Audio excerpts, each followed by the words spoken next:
Ladies and gentlemen, I'm Jeff Martin from the Tea Party, and you're watching the AU Review. Hi, Larry.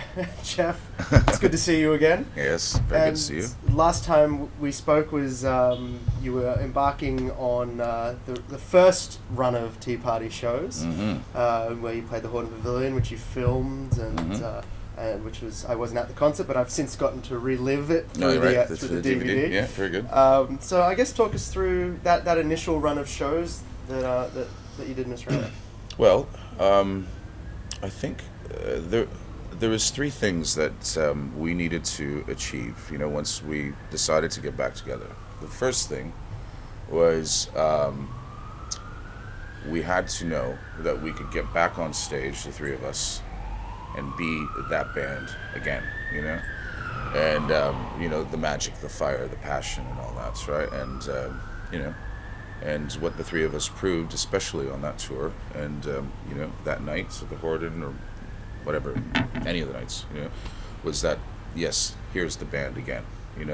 Its potency, the magic, the fire, the sex, everything, it's back.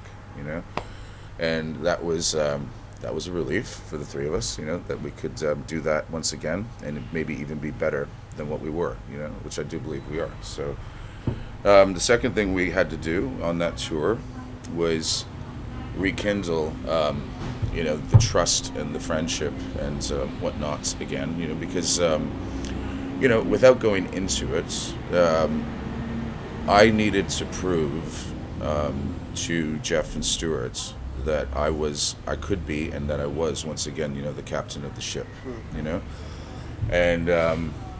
and that was proven, and that needed to be proved in order for us to feel that we could go back into the recording studio and do something, that's, basically, if we were going to go into the recording studio, we could not come out of that situation without a record that could stand up side by side to like the greatest things that we've ever done.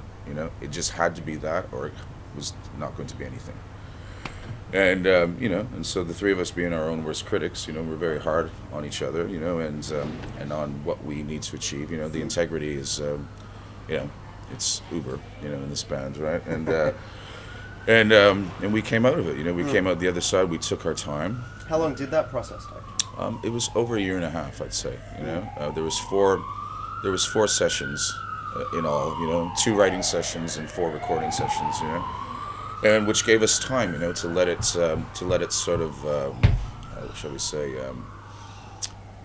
sort of bubble in the cauldron, and organically, and we could just sit back and look at it, and look at it taking shape and whatnot, and then it's like, okay, now let's go back and and build on that, and what I'm most pleased about, as far as the Ocean at the End is concerned, is that even though, it's quite a grand rock and roll production, but it still sounds like a great hard rock band.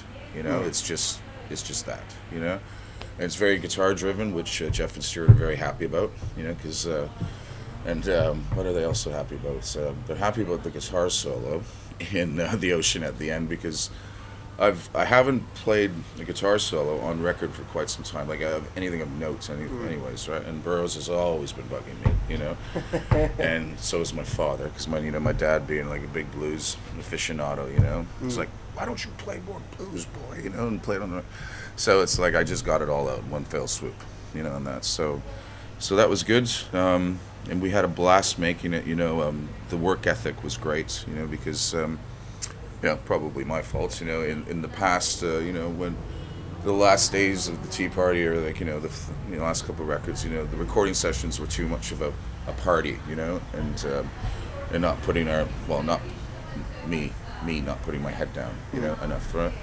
And it was great to find that focus again, and, proof's in the pudding. So when people hear this record, you can hear that, So do you feel like this record takes the band full circle back to a point where it once was, yes, in some way? Once was, and where it is now, where it can be, The Tea Party is not a 90s band, like the Tea Party is now, and I know it's a big statement to say, but I do believe that rock and roll needs a band like the Tea Party right now.